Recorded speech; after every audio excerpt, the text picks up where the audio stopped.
Hi, I'm Joel Yarbrough. Thanks for joining us for this morning's Ask Me Anything sessions, live from the Rapyd office in Singapore in Tanjung Pagar. If you're on the virtual map, we're located every day in the networking zone in Boat Quay. I look forward to seeing you every day with some of the leaders and young leaders in Singapore's fintech scene and from around the world. Format of these sessions is designed to be relaxed and interactive. It is an Ask Me Anything session. So if you go into the chat box and drop in a question, we'll try to pick up those questions and ask them of our guests. Today, I'm very, very pleased to have Jakub Zakrzewski, formerly from Lazada, formerly from Revolut, now from Kraken. Definitely a great young leader in the fintech space here who's been in the region for quite some time.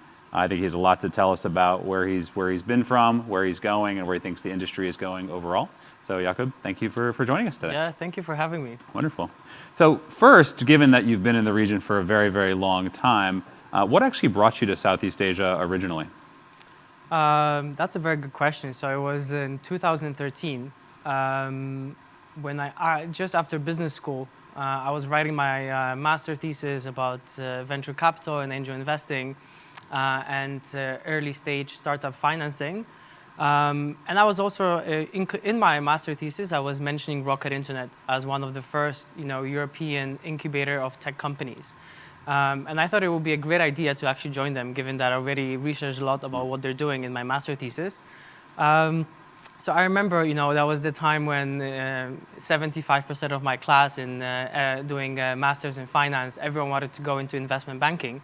Mm-hmm. So I was kind of weighing the options of going into that or doing something a little bit different that I thought it was extremely interesting in the times where the new companies and the startups in Europe were just picking up.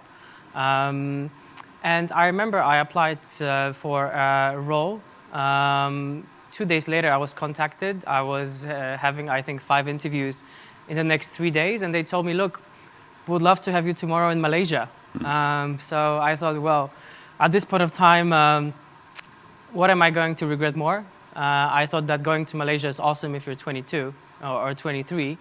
And yeah, 2 days later, I landed in Kuala Lumpur and I joined Lazada in a team of, I think at that time, also around 60 people in the office. It was not as a fancy office as you guys have over here. And we spent days and nights over there, but it was a good decision. It was definitely something that kind of put me on track when it comes to working in tech. And it was definitely a building online businesses 101 school for me. So this is how I ended up in Asia. I spent in Malaysia a couple of months, and then Lazada's last office was actually being built in Singapore. And at that time, I was working really closely with the CEO in Malaysia, and he told me, look, we would love to have you on the initial team in Singapore to basically build it up. So that was a great opportunity, and basically since that time I was in and out Singapore to Hong Kong, a little bit in London, but within the region, so to speak, since 2014. So all goes back to one business school paper. Yeah, exactly. And what was the other company you cited in the paper?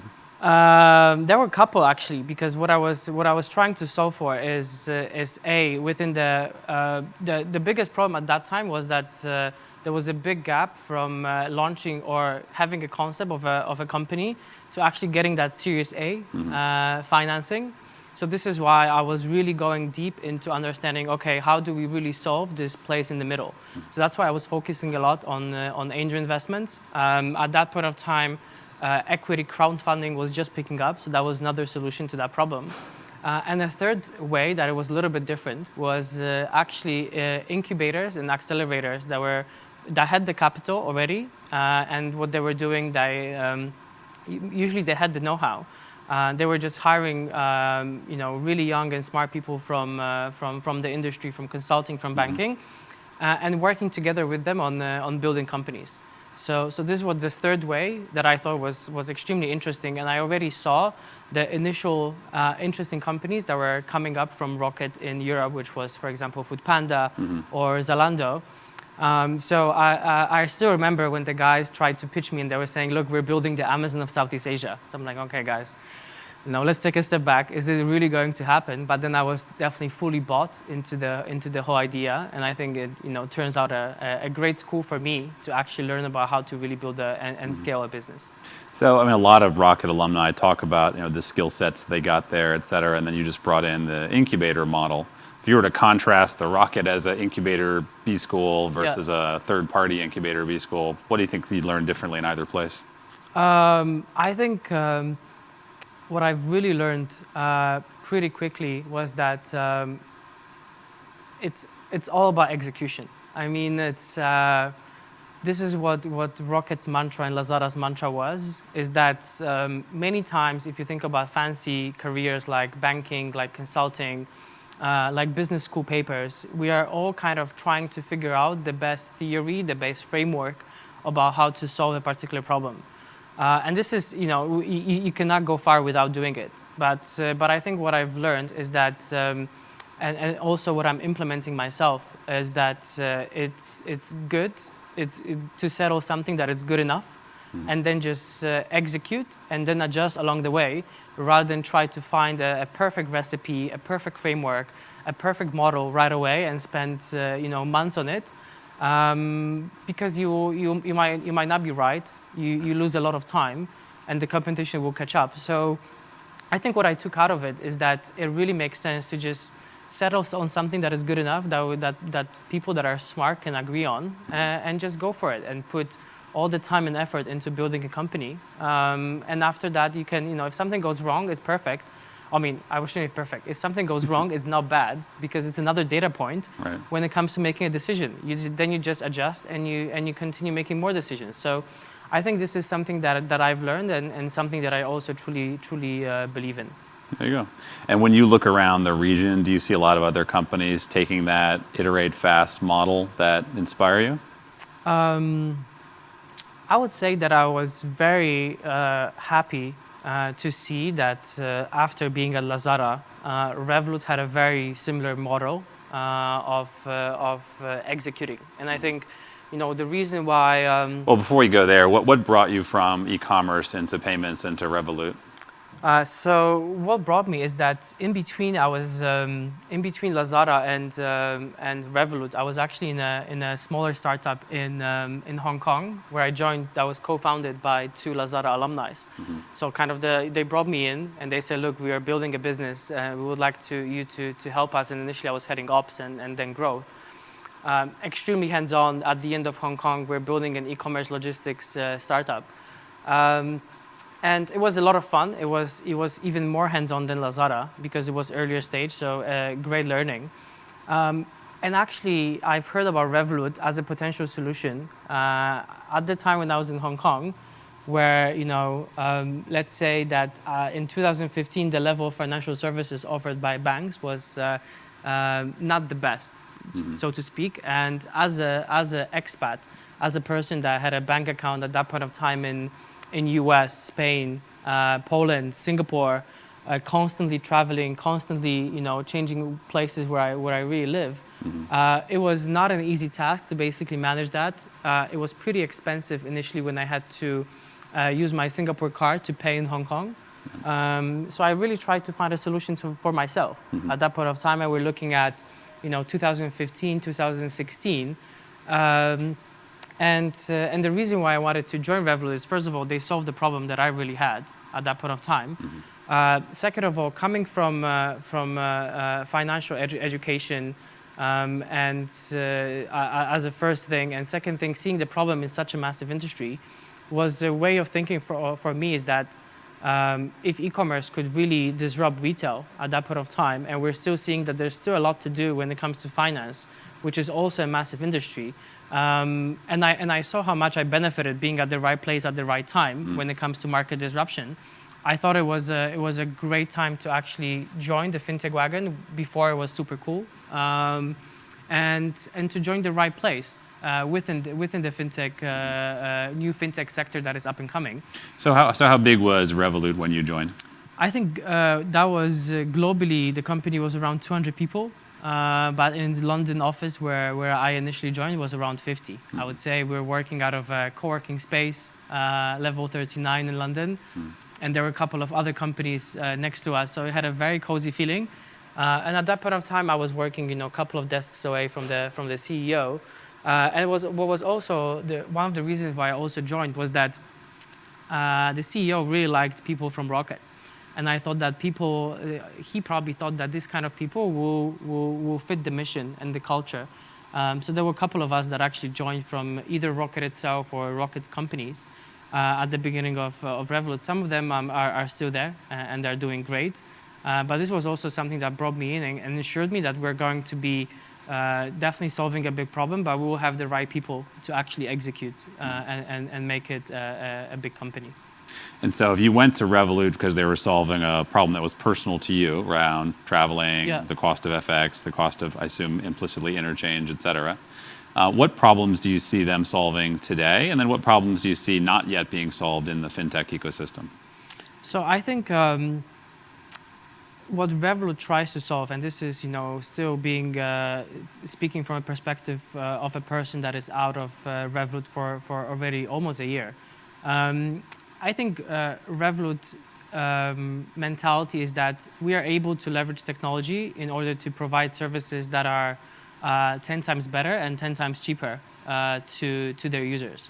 So I strongly believe that the company will be much bigger than it is right now, and it's still very big with more than 5 billion valuation. But because it has the mentality of always being hungry, of always seeing things that can be done better.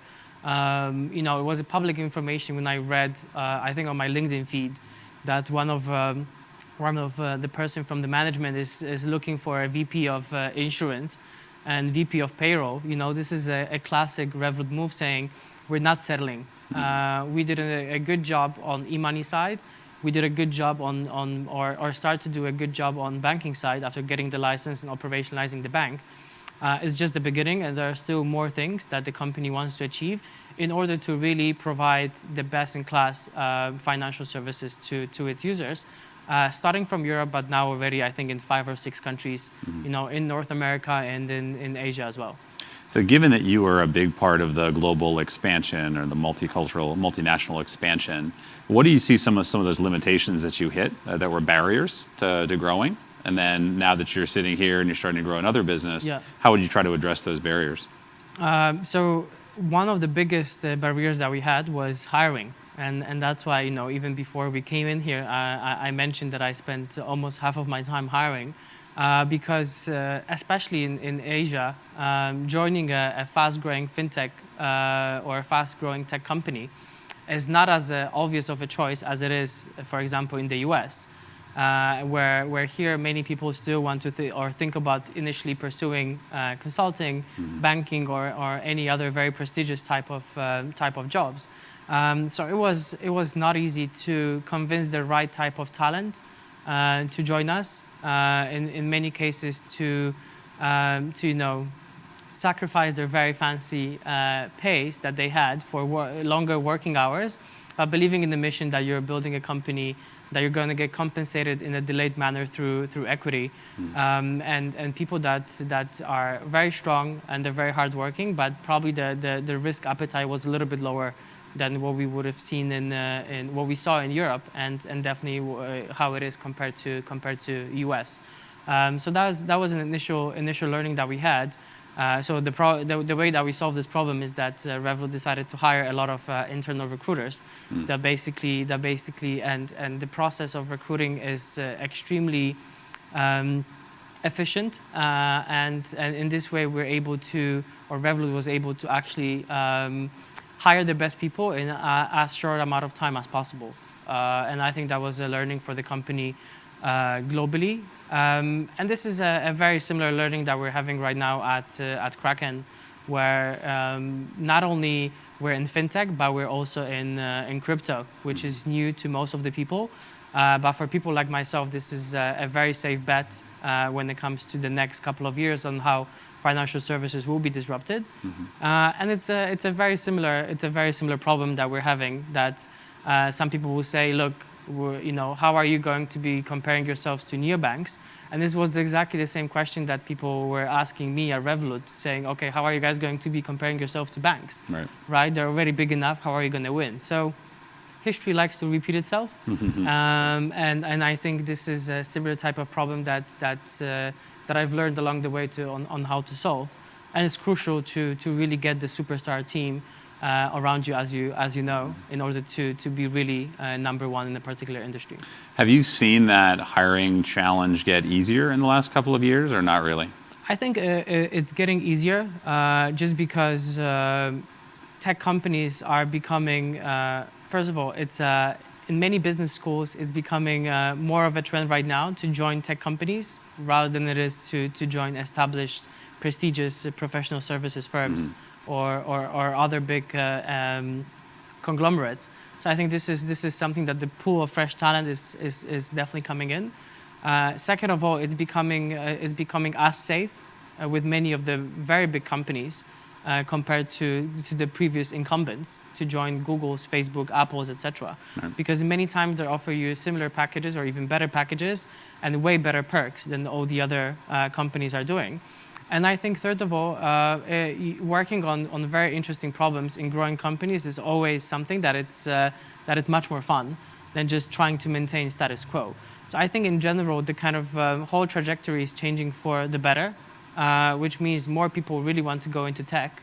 And people that are also thinking about it as things that repeat itself and are coming in waves.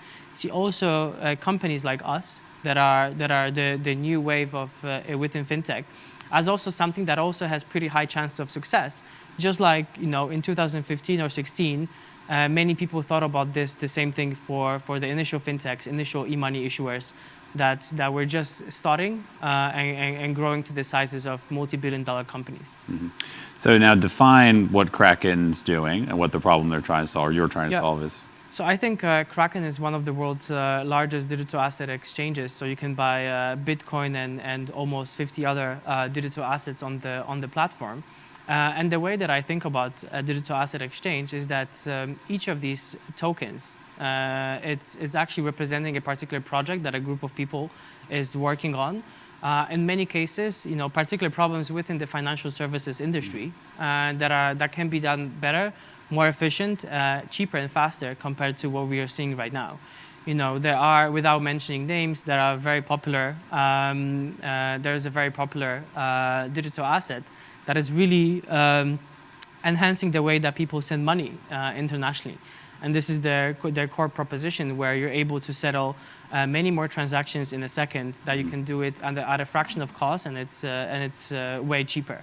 There's Bitcoin, where people really think about it as the new gold and as the best store of value. And it's the price is booming in times of uncertainty. Right now, you can see also that the fiscal stimulus around the world is also making people think that the safe haven for the new generation, as well as a little bit older people and more institutional clients, as you can see, companies like MicroStrategy have invested a lot of money that they're putting into Bitcoin because they think that it's a safe haven when it comes to store of value. So these are just like classic examples of what the particular tokens are trying to solve for. But why I'm interested in this industry is that we're really trying to redefine the underlying infrastructure of providing financial services. And from my experience back to times of Lazada and back to times of Revolut, I've noted that I take the most satisfaction of being in a growing industry at the right time and in the right place. It was a great decision to join Lazada because e-commerce was just starting in Southeast Asia to ramp up to the levels of being a unicorn. It was a great decision to join Revolut, was the initial wave of neobanks and fintech companies. And I think I applied the same kind of thinking when it comes to joining Kraken, that I really believe that it's a pretty safe bet that this industry within fintech is going to be growing, and Kraken is the right place to learn from the inside about the industry and to be a part of a growing industry as well. Right. So, I tend to think of exchange as more of a brokerage platform effectively, right? So, so how do you differentiate yourself from competition at this point in the cycle? So I think, that's a good question. So I think the three main areas that we think about ourselves differentiating among other players in the industry is, first of all, security. I think when it comes to dealing with digital asset, this is a #1 priority for us, to ensuring that the client's assets are basically safe. Many crypto companies have been hacked, and this is something that has never happened to Kraken. And this is why we're also having a best-in-class team that it's taking care of security. This is also why we're also having educational series by our chief security officer on a weekly basis that is talking about best practices, even for our day-to-day security, to ensure that we don't get our data doesn't get compromised, someone doesn't hack our devices, etc. So I think security is #1, compliance is #2, and playing by the rules. I think Kraken has recently obtained a bank license in the US. We are also licensed in Europe. We just got our license in Japan, and this is the way that we are thinking long term when it comes to really building the business in a very sustainable way, by working together with regulators and by giving our customers the full comfort that we are an established business already with millions of clients, that is treating them in a way that any other financial services company should be treating their clients. So I think this is #2, and #3 is liquidity. So I think we have, when it comes to particular digital asset pairs, I think we are probably the best one on USD pairs, on Euro pairs, when it comes to digital asset liquidity and the traffic that we're having on our website. And these are the 3 main things that investors that are retail investors like myself, or institutional investors that really care about the most. So this is the way that we are thinking about ourselves in the whole ecosystem. But in general, we're very happy that the industry itself is growing, because we like to say that we're just 1% done when it comes to crypto adoption, and we need that support from other established players, from regulators, on really ensuring that the whole industry is growing at a pace that it is growing at the moment. Sure. For that third pillar, liquidity, obviously to some degree that's a virtuous cycle, right? More people trade, more liquidity. What are the other things that you do to increase liquidity to make it an attractive venue? I think this is, so to your point, you're really right that it's a snowball effect, that the more people you have, the better liquidity you have. But we're also working with third-party institutions and that are helping us when it comes to market making. So this is also something that is enhancing the liquidity that we're having on the platform. And there are a couple of very other interesting things that we have in the pipeline in order to solve that problem. But if you think about it, to your point, it's as an exchange, you're in the middle, kind of looking at 2 sides of the trade, that people that want to sell and people that want to buy. So if you break it down, what is it? How are you actually going to be solving that? It's you can really get influenced by the playbooks of other marketplaces type of companies that were trying to solve the supply and the demand side of providing a platform. And we are no different, obviously with a crypto angle to it. But there's a lot of things that we do have in the pipeline in order to boost both the demand and supply side of running an exchange. What do you look at as the short-term and medium-term competition that you have to address? I don't really think that the way that Kraken is evolving. Many times we are the first ones that are innovating on doing new things. When it comes to, we are I believe the only exchange right now that actually has a license to provide crypto derivatives outside of or in UK, granted by the FCA. We got the SPDI in US, and we're becoming a bank over there, right? So we see, as a company, we are actually at the forefront of pushing the whole industry to go further, not to settle only for being a digital asset exchange, but also to trying to think outside of the box and providing our clients more and more services that they always wanted to have. So when it comes to competition, it's a tough question, because you could basically name a lot of different players that are doing some bits of pieces of these things, whether it's other crypto exchanges or maybe even if it's some neobanks that are also providing crypto. But given that we are in US have a bank license, this is already bringing us to compete with completely other players. So in general, we try to really, similarly to Revolut, try to really provide the best services out there at the best possible price. And this is something that we believe that, and I love the quote from Jeff Bezos on this, that he does not look at the competition, he's looking at customers. And this is the right way of really approaching a long-term strategy, because if you're looking at competition, you're always going to be a step back. But if you're looking at clients, this is what's going to help you shape your vision of the company and help you shape your long-term strategy. It gives you an opportunity to solve real problems or new problems. Yeah, right, and you're going to be at the forefront of it. So something that no one else has done, and you're going to be the guy that actually says, look, it's actually feasible to do something that everyone wanted to do and no one has done it before you. No, that makes a lot of sense. I mean, you mentioned a couple of times what I would consider almost retail banking services. Is there an inevitability that you pull closer to providing retail securities, retail banking type of services, and touch a little bit on your previous life in Revolut? Yeah, I hope that our banking license in US is going to be this one step that is going to be allowing us to go a little bit further into this stage. I'm sure that we're going to do it our own way. That is going to be tailored to our own on the audience. I think at one point of time, I strongly believe that it's not unwise to say that in the next couple of years we're going to be transacting with some sort of a digital asset, whether it's going to be a government-issued digital currency, whether it's going to be some sort of a stable coin. I personally believe that the odds are pretty high that this is the future on the next upcoming years. So I think in general, merging of the two worlds of retail banking and crypto exchange is a very natural way that would basically drip from this kind of forecast.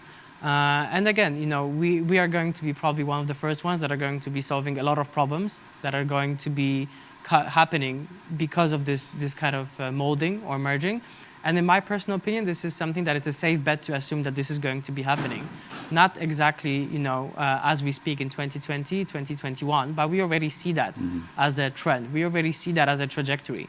There are more and more countries that are very vocal about their plans of introducing a government-issued digital currency. Right. So, thinking about it in the long term, I think we're best positioned to actually build new products, offer great services that are going to be merging these two worlds. What needs to change for your current user base, though, to go from an investor mindset to a transactional mindset? I think.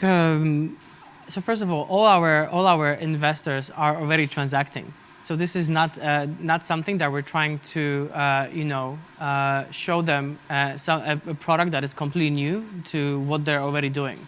As you know, and you're well best positioned in that industry, there are many companies that are trying to offer their clientele cards, that are trying to offer their clientele e-wallets. And I also think that this is going to be a trend that is going to be continuing, that offering these kind of services is going to be much more attached to a personal brand that you really feel strongly about. So that's why it makes perfect sense, the business that you guys are in. But what I also think is that back to your point, that digital assets as a method of payments is just around the corner. And for us, this is a natural evolution from the clients that Kraken has, from retail clients that are buying digital assets occasionally, sophisticated investors to institutional investors, that all of them would like to have an experience that it's basically managing basic banking infrastructure in a better way, that it's better and cheaper. And the way that we're thinking about it is that we understand how the underlying technology can help it. But as always, as a business, we try to be problem first rather than solution first. It doesn't make sense to just ship something out there just because it has a fancier underlying tech. If there's a particular business problem that we're able to solve with this set of tools, this is something that is going to be helping us, sell this particular product or service to our user base. And again, back to our previous point, Revolut was able to get millions of users without paying anything on marketing, just because the product was 10 times better and 10 times cheaper. So very similar way of thinking and very similar mindset of really being problem first, understanding what our users think could be done better, and then trying to basically reverse engineer from there. Sounds good. So zooming outwards, going maybe to the industry at large, right? So Singapore just announced digital banking winners last week, right? Grab and a few others. Congrats also Congrats to the winners. to everybody. What's your sense of why those particular winners might have won? And then what's your hope that they'll be able to achieve in the market that's different from what other incumbents in the market are able to achieve? Yeah, so Singapore is it's an interesting one. I think as a market, the level of financial services that is offered by incumbents is already pretty high. So you basically have the incumbent banks that are actually providing services that are very digital, that are provided at reasonable costs, and they were able to navigate these times of digitalization pretty well. Then you have the new players that are coming in the digibank race that are established companies when it comes to their other lines of businesses.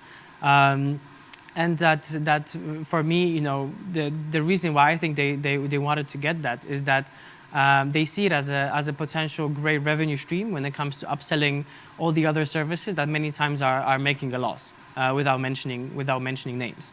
And I think it's a great strategy. And Singapore is going to be. I'm really curious to see how this is going to be playing out, because they have 1 year to basically operationalize the bank after the license has been announced.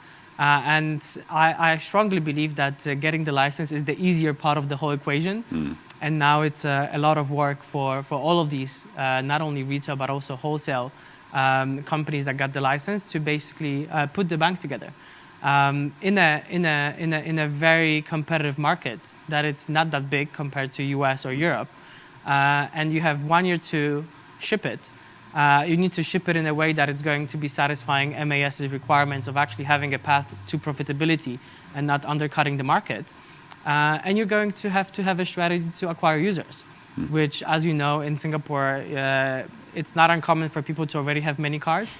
And it's the level of services that you're getting from these cards is very high. So it's going to be very interesting. And I think from my perspective, it's the reason why these companies got the bank license. It's very hard for me to tell. My own opinion is that these are companies that really understand technology very well, and this is probably something that we can all agree on. These are companies that already have a very big user base. So at least the point of customer acquisition is going to be a bit easier because it's upselling rather than trying to really convince someone from the scratch, especially on the top of the funnel of the conviction and awareness. I think this is already something that they already have. And I'm sure that they've already proven, because of their previous business models, that they're great at executing. And I think this is also something that MAS had taken into consideration, most likely, given that these guys have 1 year to put the bank together. Yeah. What about the trust side of things, right? You mentioned that a couple of times. Do you picture people in the banking space or consumers coming into banking being able to bring trust to the table with these new players? Or do you see it as maybe a try before you buy and a lesser level of engagement? I would say that given the regulation of digibanks has a higher bar compared to e-money issuers under PSA, and MAS is right-sizing the level of protection of their end clients. Because it has a MAS stamp on it, I wouldn't. My personal view is I wouldn't be too afraid. Of course, there will be problems along the way, because it happens for every other company, every other bank as well. So it's not a big issue. Things like this will happen, and because these guys are new to the industry, maybe it will happen initially a little bit more than compared to other companies. But initially, I don't think there's a big risk at stake. It could be a big risk at stake if it was unlicensed activity or the license was very lightweight. But the way that MAS has structured the digital bank licenses and the requirements, and the way that they actually had a pretty big pipeline of other companies that wanted to get it. They had to make a decision that their own personal bets, that these couple of companies that they've handpicked are the best ones to actually satisfy the requirements of the security, of the safety of their users. So in my own opinion, I'm not sure if I'm going to be using that personally because I'm happy with my bank partner that is one of the incumbents in Singapore. But I don't see a very big risk of actually putting your own salary over there or your savings in these kind of accounts because you have the right regulator to actually look after the things that are important to you directly to the company.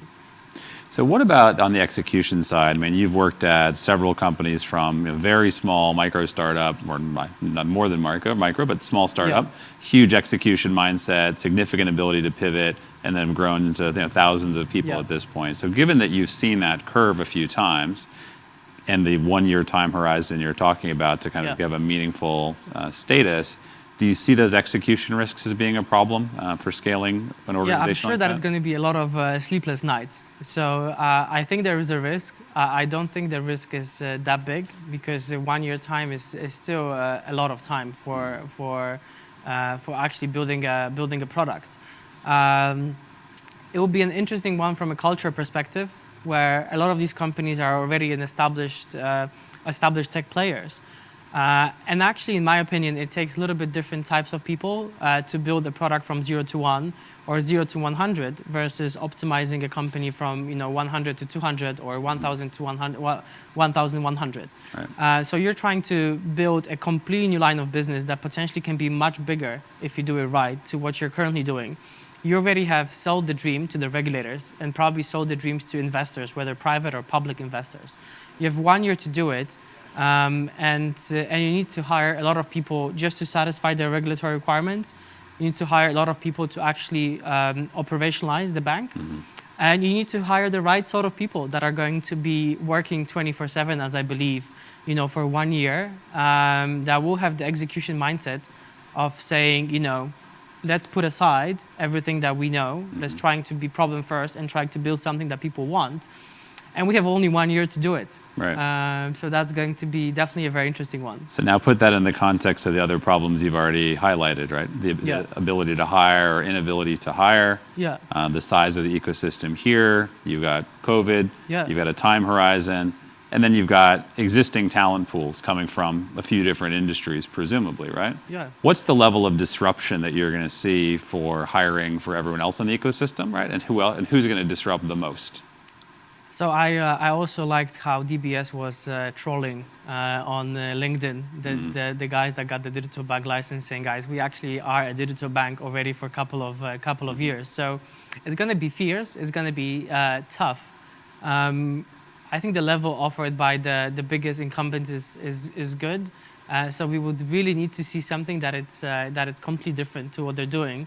And I wouldn't be surprised if it was a nice nudge on the incumbents, saying that we have the new guys on the block, new kids on the block that are just basically coming into our playground. We need to push ourselves, and they already have the money, they have the resources, they have the know-how because they've pivoted already as a tech company, right? It will be very interesting to see. Maybe these are going to be the guys that are going to be pushing the innovation side and offering something that it's probably not the easiest to offer for all these new companies. However, there might be something that is going to be because they can leverage on their existing user base. Theoretically, I would think about this as being the biggest leverage. Because many things many services that they're already offering, either to merchants or to taxi drivers, that they can basically plug in and start competing a little bit more in the embedded finance sphere, where they can already cut out the middleman, start offering these services directly, but start offering services that are really complementary to the core of their business. So I think we would probably see much more innovation that it's in the back office space, much more innovation that is happening behind the scenes, rather than them trying to innovate an extremely aggressive product that we saw as a domain of e-money issuers in Europe. We're saying free FX, we're saying free stock trading, right? A lot of things that are basically cutting the prices out there. I don't think we're going to see something like this over here. We're much more going to see this embedded, complementary to the existing services that these companies are offering. Right. So if you were to go pick a few products to focus on in your 1-year time horizon as a new digital bank, Yeah. what do you see as the biggest problems that haven't been solved, or to your point, are complementary with one of the existing incumbents that they should chase? Yeah. So that I would personally focus much more on the SME side. I think retail is fancy, and retail is kind of something that is close to all of our hearts. But I think SME is the segment where there's still a lot of work to be done in order to really provide a seamless and cheap experience, banking experience to merchants. And then if you're kind of unpacking that, there are problems that are very operational when it comes to KYBing a particular company just from the start. How do you keep up level of compliance without really disrupting usage of the service? Many times you're still paying much higher fees compared to any other retail product out there. I'm sure that many incumbents would see that as a lighthouse play, where they would say, look, we're offering all these services for retail users at a very attractive cost. Mm-hmm. People would automatically assume that this would be applicable for SMEs, and in many cases is not, right? So we're still looking at a good solution that is going to really catering to SMEs in Singapore, but also everywhere outside of Singapore. And I think the way that I look at it is that I would first look at this segment, of course, if this was the SME strategy.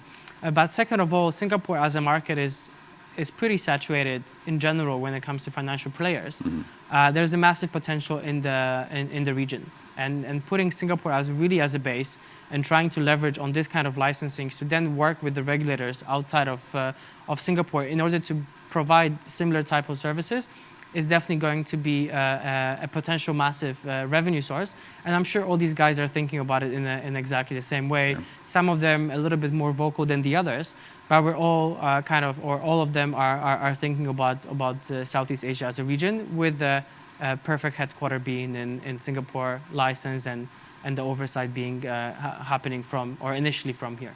Sounds good. So now that you're in your 4th startup in the region, what is it that you think isn't working well from a startup economy standpoint? What do we need to see more of here, whether that's coming from the regulators or coming from the market in general? I think, and something that it's already changing, I think it's the financing side. So I think we are, and this is again, it comes in cycles. We see that the best companies right now that are coming out of US are being backed by successful entrepreneurs that already have built a tech company before, and they have managed to successfully exit that company, and right now either they're in VCs investing in companies or angel investing, and money is not the biggest factor. The biggest of growing these companies, the biggest factor is actually the know-how, the network, and providing that support to companies. I think because Southeast Asia is a little bit later, or APAC in general is a little bit later than US, mm-hmm. and Europe was as well a little bit later, but we'll see more and more companies that are being backed by people that are either angel investors or by working in a venture capital company that have the know-how to really put it on the right tracks to succeed. And I think this is something that is already changing, that we're kind of going a little bit away from the traditional venture capital model and very small angel networks to angel syndicates that are happening in Southeast Asia, to venture capital firms that are having either partners or have been started by successful entrepreneurs. Mm-hmm. And these guys, first of all, they can spot the problems in the market that maybe other people couldn't spot. Second of all, they can help grow the business in the right way. So I hope that we'll see a breed of new companies that are coming up. And this is something that, and the reason why I'm saying is that it's already happening, is that a lot of my colleagues that we were working together at either Lazada or even right now at Revolut, they are leaving to start their own companies, just because they've seen how you can do it. They see that it's not that hard. I mean, it's hard, but it's doable. And they have a playbook that they've learned along the way. So, successful entrepreneurs or people within successful organizations launching their own companies, launching venture capital firms, helping kind of, really propel and really put the whole industry on faster tracks. And this is something that we're already seeing because of companies like, Lazada, Zalora, and the initial tech companies in the region, that successful people from there are going to be helping really boost the ecosystem across all the countries in Southeast Asia. So I'm really pumped and excited about that. We're excited to have you. Thanks for joining us today. Yeah, it's been a pleasure to sit down and talk. Thank you very much. Everybody, we'll be back in a few minutes with more AMA from Boat Key here in Singapore.